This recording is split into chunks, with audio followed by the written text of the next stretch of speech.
नमस्कार, मी सागर जोशी. TV9 मराठीमध्ये आपलं स्वागत. आणि बुलेटिनच्या सुरुवातीलाच बातमी आहे छगन भुजबळ यांच्या संदर्भात. छगन भुजबळ अर्ध्या तासापासून देवेंद्र फडणवीसांच्या सागर बंगल्यावर आहेत. नाराज छगन भुजबळ हे फडणवीसांच्या भेटीसाठी सागर बंगल्यावर पोहोचलेत.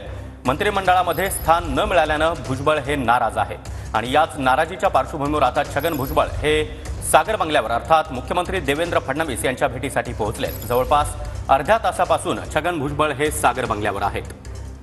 दरम्यान या भेटीमध्ये नेमकी काय चर्चा होते हे पाहणं महत्त्वाचं असणार आहे.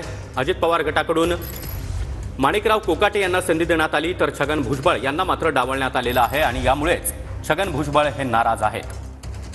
आणि या संदर्भात अधिक माहिती देण्यासाठी आमचे प्रतिनिधी कृष्णा सोनारवाडकर सध्या आपल्यासोबत आहेत. कृष्णा, छगन भुजबळ हे फडणवीसांच्या भेटीसाठी पोहोचले. जवळपास अर्ध्या तासापासून ही भेट सुरू आहे. सागर, आपण पाहतो की मुख्यमंत्री देवेंद्र फडणवीस आणि राष्ट्रवादीचे ज्येष्ठ नेते छगन भुजबळ यांच्यामध्ये जवळपास अर्ध्या तासापासून सागर बंगल्यावरती चर्चा होते आहे. कारण छगन भुजबळ हे मुख्यमंत्री देवेंद्र फडणवीस यांच्या भेटीसाठी पोहोचलेले आहेत आणि मागच्या काही दिवसापासून ते आपली नाराजी व्यक्त करतायत. या नाराजी व्यक्त करताना एक गोष्ट प्रामुख्यानं ते सातत्यानं बोलतायत की मला मंत्रिमंडळामध्ये समाविष्ट करून घेण्याबाबत देवेंद्र फडणवीस यांना कुठल्याही पक्षाची हरकत नव्हती. आणि त्यानंतर आता होणारी ही भेट अत्यंत महत्त्वाची मानली जाते. कारण पक्षातल्या कुठल्याही नेत्याशी न भेटता देवेंद्र फडणवीस यांच्या भेटीसाठी छगन भुजबळ आलेले आहेत. अनेक मागच्या काही दिवसापासून ज्या त्यांच्या बैठका होत आहेत किंवा ओबीसी समाजातील जे नेते आहेत त्या नेत्याशी ते सातत्यानं चर्चा करत आहेत. त्यांची मतं जाणून घेत आहेत की पुढची लढाई कशा पद्धतीने लढावी लागेल, पुढची भूमिका काय घ्यावी लागेल. आणि कालच आपण पाहतोय की मुंबईमध्ये ओबीसी नेत्यांची एक मोठी बैठक झाली. त्यानंतर छगन भुजबळ यांच्याशी चर्चा केल्यानंतर आज सकाळीच तातडीनं छगन भुजबळ जे आहेत ते देवेंद्र फडणवीस यांच्या भेटीसाठी पोहोचलेले आहेत. छगन भुजबळ भाजपात जाणार का, अशा पद्धतीच्या ज्या काही चर्चा रंगत आहेत त्या चर्चा सुरू असतानाच आज सकाळी छगन भुजबळ देवेंद्र फडणवीस यांच्या भेटीसाठी पोहोचणं ही एक महत्त्वाची बाब मानली जाते. त्यामुळे ती काही भूमिका घेणार आहेत का किंवा तसा काही विचार ते करतायत का आणि त्या अनुषंगाने आजची भेट आहे का, हेही बाब अत्यंत महत्त्वाची आहे. सध्या आपण पाहतो की दोन नेत्यांमध्ये सागर बंगल्यावरती जवळपास अर्ध्या तासापासून चर्चा सुरू आहे. थोड्याच वेळामध्ये छगन भुजबळ जेव्हा या बैठकीतून बाहेर येतील तेव्हा ते स्वतःहून काही आपली प्रतिक्रिया देतात का किंवा काही भूमिका मांडतात का हे पाहणं महत्त्वाचं असणार आहे.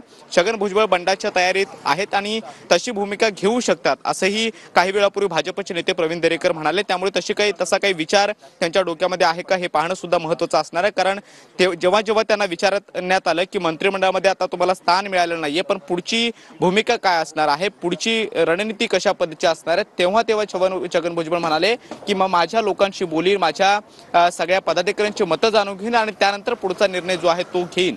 आणि आज ही सागर बंगल्यावरती बैठक होते आहे. साधारण अर्ध्या तासाहून अधिक काळ झालेला आहे. दोन नेत्यांमध्ये चर्चा होते आहे. त्यामुळे या बैठकीनंतर छगन भुजबळ स्वतः काही प्रतिक्रिया देतात का किंवा तशी काही भूमिका घेण्याचा विचार ते करतात का हे पाहणं महत्त्वाचं असणार आहे. आपण पाहिलं की काल जी बैठक झाली ओबीसी नेत्यांची ती अत्यंत महत्त्वाची होती. कारण राज्यभरातले ओबीसी नेते या बैठकीला उपस्थित होते आणि पहिल्यांदा त्यांनी आपापसात चर्चा केली आणि त्यानंतर सगळे नेते जे आहेत ते छगन भुजबळ यांच्या भेटीसाठी गेले. त्या नेत्यांकडून सुद्धा एक बाब ही प्रामुख्याने मांडण्यात येते, ती म्हणजे चळवळीतल्या ओबीसी नेत्याला मंत्रिमंडळामधून डावलण्यात आलेला आहे आणि त्यांच्यावरती अन्याय केलेला आहे. त्यामुळे छगन भुजबळ यांच्या मागे आम्ही सगळा ओबीसी समाज म्हणून पाठीमागे आहोत. ते कुठलाही निर्णय घेतील तो आम्हाला मान्य असेल, कुठल्याही परिस्थितीमध्ये त्यांच्या मागे आम्ही असणार आहोत, अशा पद्धतीची प्रतिक्रिया त्यांच्या माध्यमातून देण्यात येते आहे. त्यामुळे आजची ही राजकीय भेट, या भेटीनंतर छगन भुजबळ काय बोलतात, काय प्रतिक्रिया देतात किंवा कुठली भूमिका घेण्यासंदर्भात निर्णय घेतात हे पाहणं महत्त्वाचं असणार आहे. नक्कीच कृष्णा, तुम्ही आपल्या सोबत राहाच. तर छगन भुजबळ हे सध्या देवेंद्र फडणवीस यांच्या भेटीसाठी सागर बंगल्यावर पोहोचलेले आहेत.